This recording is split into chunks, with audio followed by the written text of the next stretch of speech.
She thought she could flirt with my husband behind my back. What she didn't know was that her own daughter was secretly recording. And what this girl captured changed everything. We never imagined that danger lurks so close, until it knocks on your door with a smile on its face and a disguised form of friendship. When we moved into the building, everything seemed perfect. It was a small, family-friendly condominium where everyone greeted each other in the elevator and left a message when the neighbor's package arrived first. That's how I met the woman from 502. At first, she seemed nice, too nice, the kind who asks everything: where you came from, where you work, if you have children, how you met your husband. I thought it was just her way, communicative, curious, and since I liked to keep the peace, I smiled, answered, and tried to be polite. She was pretty, elegant, even one of those who doesn't even go out to take out the trash without makeup, always in tight clothes, strong perfume, and impeccable hair. And that, of course, isn't a problem. But what started to bother me was how constantly she was around, too much. Even in the early days, I thought it was a coincidence. I'd run into her in the parking garage, in the elevator, in the building's gym, but over time, I realized she wasn't just running into me, she was running into my husband. My husband was always polite and respectful. I shouldn't encourage that kind of thing, but I could see his discomfort. She laughed exaggeratedly at simple jokes. She touched his arm when she spoke. Once, she brought a dish of lasagna because there was too much left over, even though she knew I was traveling for work. That was when I set off alarm bells. I talked to him, without arguing, without accusing. I just said it was starting to bother me how often she showed up when I wasn't there. He agreed. He said he also found it strange, but that he didn't want to be rude after all. She was our neighbor, that we decided, together, to maintain a cordial distance. No friendship, but no conflict either. The idea was to make it clear, without needing to say it, that there was a family there, a united couple, and that certain boundaries would not be crossed. But she didn't stop. She started sending me messages, on WhatsApp, first in groups, then privately. Did you see how beautiful the sky is today? Or, good morning.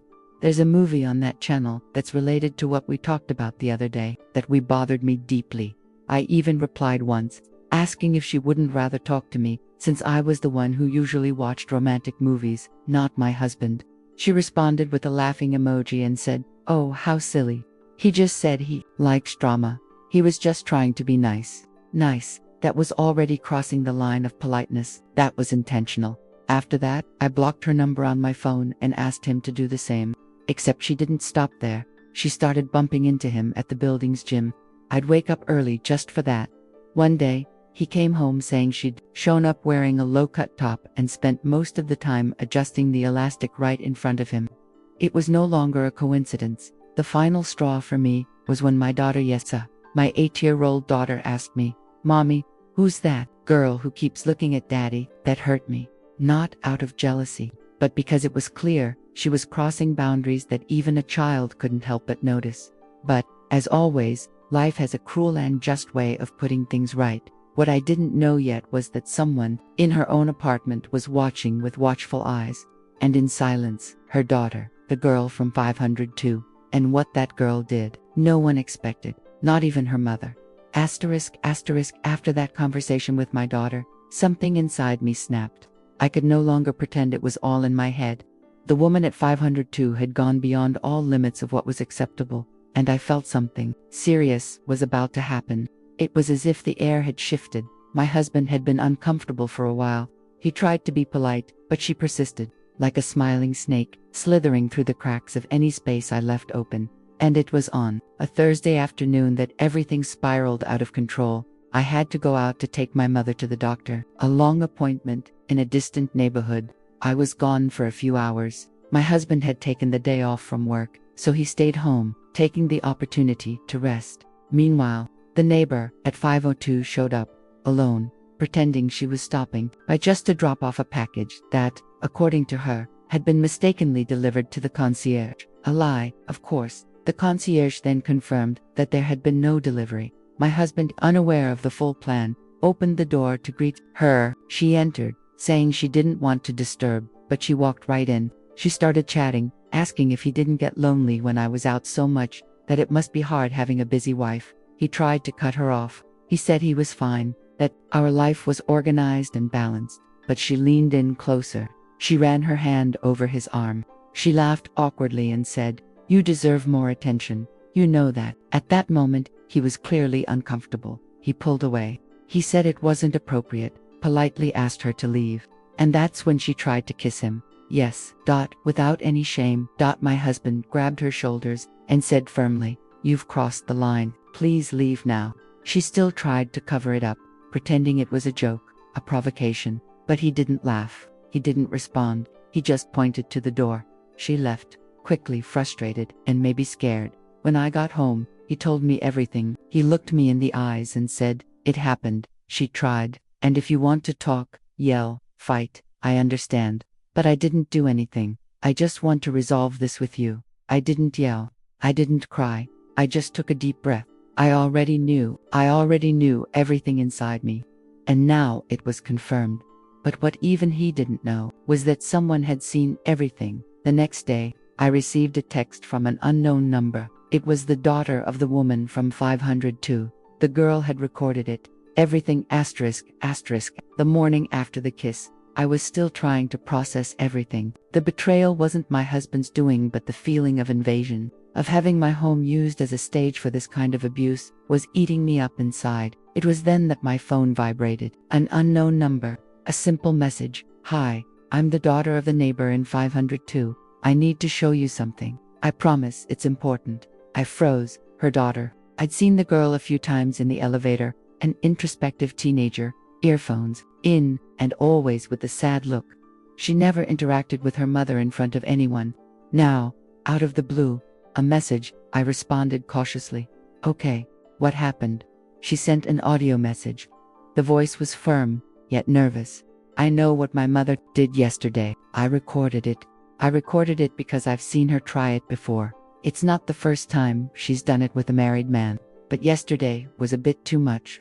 I recorded it because my father never believed me. And maybe you wouldn't believe me either if I just told you. But it's all on the video.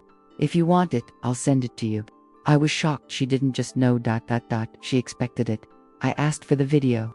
She sent it right away. It was a recording taken with her cell phone, apparently through the blinds of her apartment, with a partial view of our living room through the front window. The image wasn't perfect, but it was enough to capture the exact moment her mother approached my husband, touched his arm, and tried to kiss him. And the moment he pushed her away, firmly, without hesitation, there was the proof. Clear, indisputable. There was no longer any doubt, no room for manipulation. The girl sent me one last message at that moment.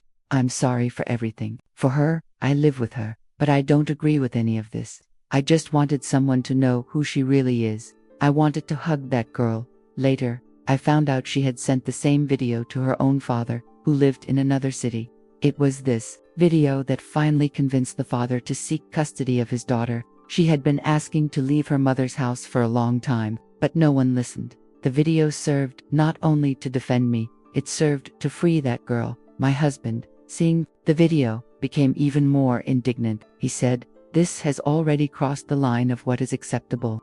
I'm not going to pretend I can live normally with her anymore." So we decided to confront the woman from 502. We set a time when we knew her daughter wouldn't be home. We went together. She answered the door as if nothing had happened. The same cynical smile, the same look of superiority. But he was direct. "We know what you did, and we have everything recorded. What you did wasn't just disrespectful. It was unacceptable." She turned white, pale. She tried to laugh, to change the subject. She said, "Oh, please, it was just a joke. You're taking things too far." I took a step forward. "Your own daughter contradicted you. She saw it. She recorded it. She gave it all away. And if you think this will go unnoticed, you're sorely mistaken." For the first time, she lost her composure. The mask slipped. He was speechless, without apology. He simply said, "Then I'm sorry. If I offended you, I'm sorry." But the damage had already been done, and the consequences, this time, wouldn't come from me. It came from inside her house. After the face-to-face confrontation, she was visibly shaken. The woman from 507, who had previously strutted through the building's hallways as if she owned everything and everyone, began walking with her head down, avoiding eye contact, taking the stairs so as not to cross paths with anyone in the elevator. The video, of course, circulated not by me, but by her daughter. The girl sent it to her father, who was outraged. Less than a week later, he filed for custody. He said he no longer wanted his daughter living with a woman capable of manipulating, lying, and abusing her own neighbors. The court acted swiftly, especially after he presented the video as proof of her mother's unbalanced and predatory behavior. A few days later, I saw the girl leaving with 2 suitcases and her father holding her hand. She looked at me, smiled with her eyes, and waved discreetly. I waved back, silently, but with a heavy, heartened gratitude, grateful that she had been brave. Thank you for putting the truth above fear. Thank you for unknowingly giving me the closure I needed. The woman from 502 was left alone, and the building changed. It wasn't just her behavior that caused discomfort. The truth is that many residents felt intimidated, manipulated, or even persecuted by the gossip she spread behind the scenes. She always knew how to use her image as a charismatic and sociable woman as a weapon, but now everyone knew the truth. And, what's more, they knew she'd been exposed by her own daughter, in a building where everyone talks about everything. This was the last straw. A petition was created requesting her removal from the condominium's end-of-year party planning group. She was involved in everything. No one wanted to see her as a representative of anything anymore. No one trusted her anymore. She isolated herself. She closed the curtains, ignored doorbells, and in a short time, put the apartment up for sale. The ad was posted discreetly, but of course, the neighborhood found out, and in less than 2 months, she moved out. When I saw the moving truck parked in front of the building, I confess, I felt relieved. I don't wish anyone any harm, but anyone who destroys the trust of a community, of a daughter, and tries to break up a family, doesn't deserve to keep pretending nothing happened. With her gone, the building felt lighter, more human. People started talking more, trusting more, as if a shadow had finally lifted. And my relationship with my husband has never been stronger. We went through one of the most delicate tests for any couple together, maintaining truth and loyalty. Even when everything around us tries to destabilize us, he was firm, I was strong, and together, we got through it with dignity. If I could go back in time and avoid this story, maybe, but looking back now, I realized that her downfall was more than personal justice. It was a signal to everyone in the building